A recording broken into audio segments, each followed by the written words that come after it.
What's up, everybody? While most industry experts predicted U.S. home prices would fall between 10 and 20% for 2023, there were a few of them who did remain bullish. And now looking back, they were closer to the mark. In fact, Nick Shah of Home LLC was the most accurate home price forecaster for 2023, according to Lambert, who does extensive research on the housing markets. So what does Shah predict for 2024? Today, we'll take a look at an interview between Shah and Lambert for Resiclub to see his 2024 forecast, as well as some recent data from Redfin that shows the lock-in effect, which refers to homeowners refusing to sell their homes because they don't want to give up their super low mortgage interest rate, seems to be showing signs of easing, as existing home sales rose in November after 5 consistent monthly declines. With more inventory, home prices could finally start to go down, creating a more affordable housing market. So let's dive right in.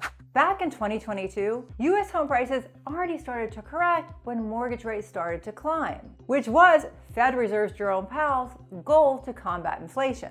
In Lambert's research on the housing markets, he notes that the vast majority of housing economists that he spoke to at the time thought this correction would carry over into 2023, and that national home prices would fall for the year. However, that didn't happen. Depending on the index you look at, national home prices rose between 3 and 6% last year, aligning closely with the historical average. In November of 2022, Lambert spoke to Nick Shah, CEO of Home LLC, who told him that the analysts at his firm predicted U.S. home prices would rise 4% in 2023 with a bull case of 6%. They predicted correctly, but will they be right again for 2024? Shah and his team used their AI to analyze the housing markets. As we know, real estate is very localized, and these are national predictions, but it does give us an idea of where our housing market is headed. So let's take a look at the interview, and I will chime in with my opinion as well. Lambert starts by asking Shah how he accurately predicted home price appreciation for 2023 when most of the experts were forecasting a major home price correction. Here's the question. Heading into 2023, numerous housing economists predicted a decline in U.S. home prices, with some models forecasting a multi-year correction leading to a 10 to 20% peak-to-trough decrease. In contrast, your forecast anticipated a 4% rise in U.S. home prices for 2023, which turned out to be the most accurate among nearly 20 economists he consulted while still working at Fortune magazine in late 2022. How did you get it right? Shah responds by telling Lambert that their prediction was better than everybody else because their AI showed that decline in supply would outpace decline in demand. We projected that the supply of inventory would be really low in early 2023 because 92% of borrowers were locked under a 6% rate in 2022. Plus, borrowers have been the largest source of supply in the past few decades.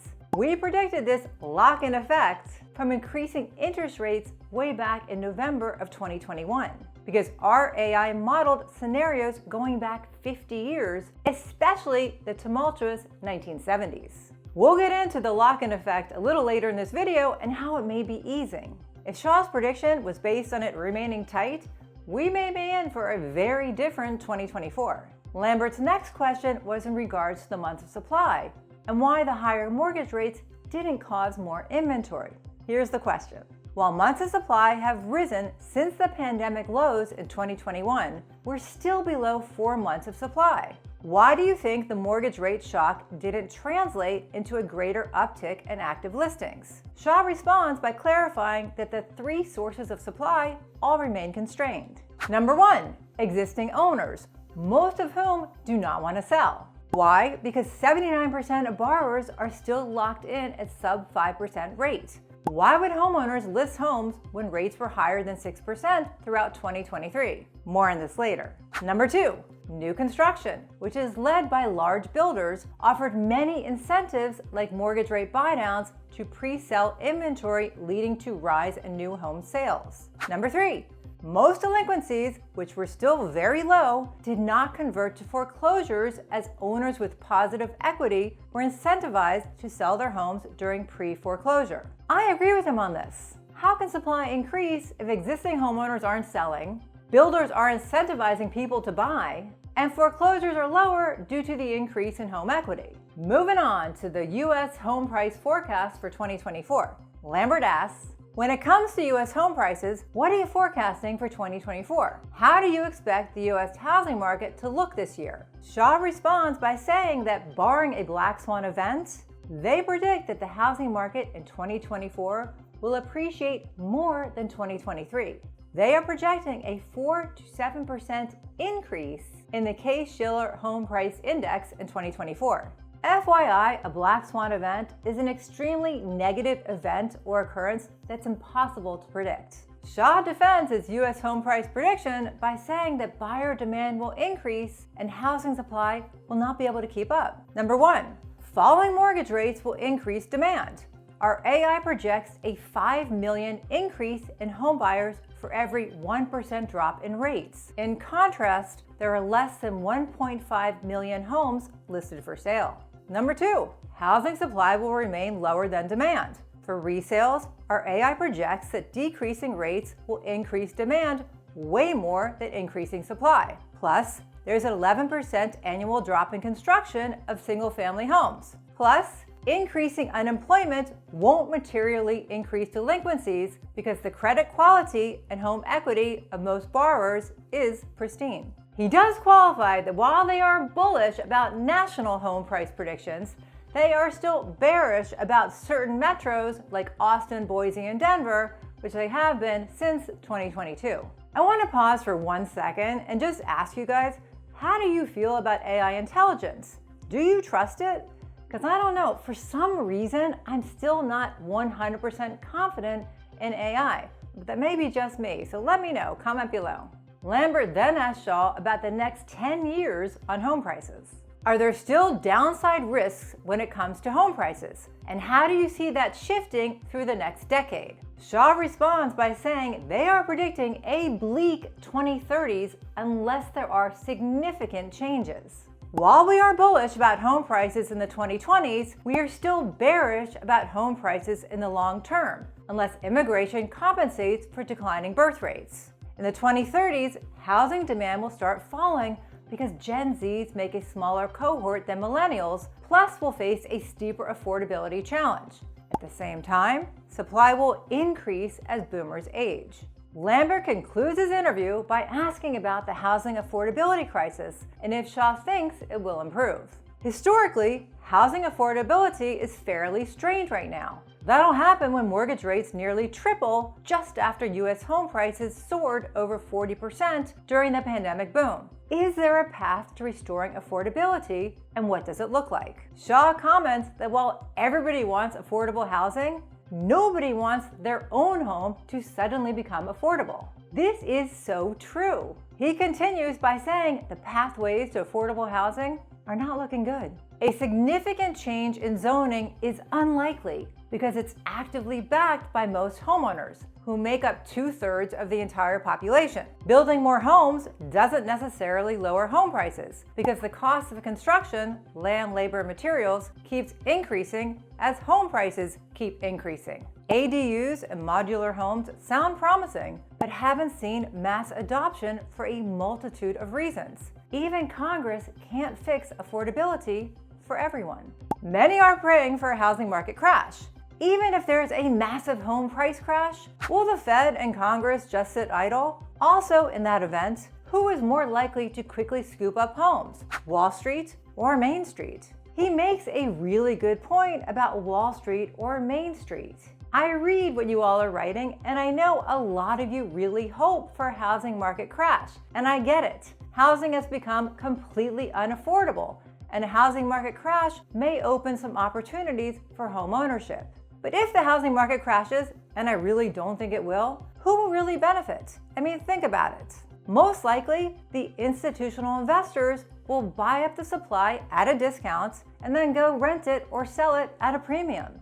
I know you all don't want that, so be careful what you wish for. Let's pivot and talk about the lock-in effect and how many experts are projecting it will ease up. causing more homes to come on the market.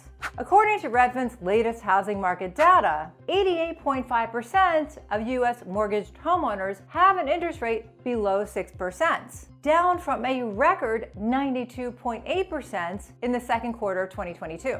78.7% have a rate below 5%, down from a record 85.6% in the first quarter of 2022.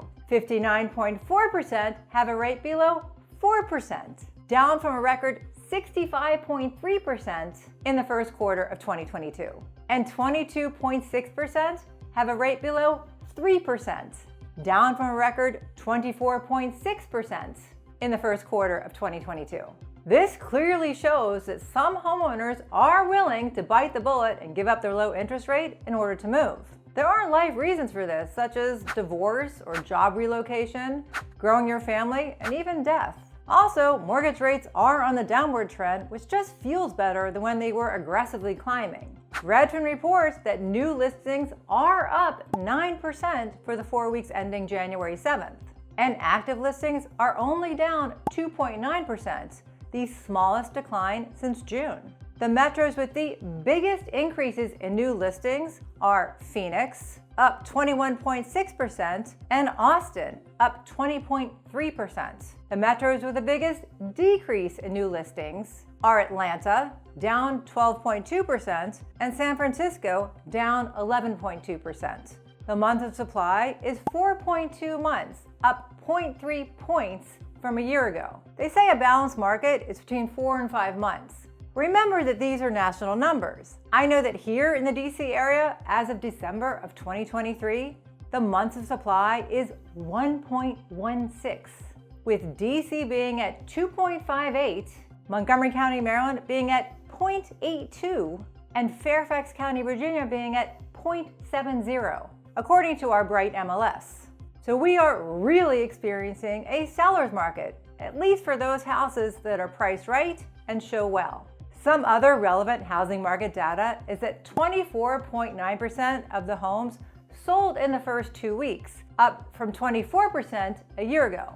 The median days on the market is 42 days, down 2 days from a year ago. 23.7% of the homes for sale sold in the first 2 weeks, up from 22% a year ago. And 3.9% of the homes had a price drop, up 0.4 points from a year ago. So in most of our country, we're still experiencing a seller's market. But back to Shah. I have to say, I actually agree with a lot of what Shah is forecasting. But what do you guys think? If you missed last week's video on Zillow's chief economist, Skylar Olson's dreams of the housing market in 2024, which really may actually look like a nightmare, definitely check that out next. Thanks for watching. I do appreciate it. Bye!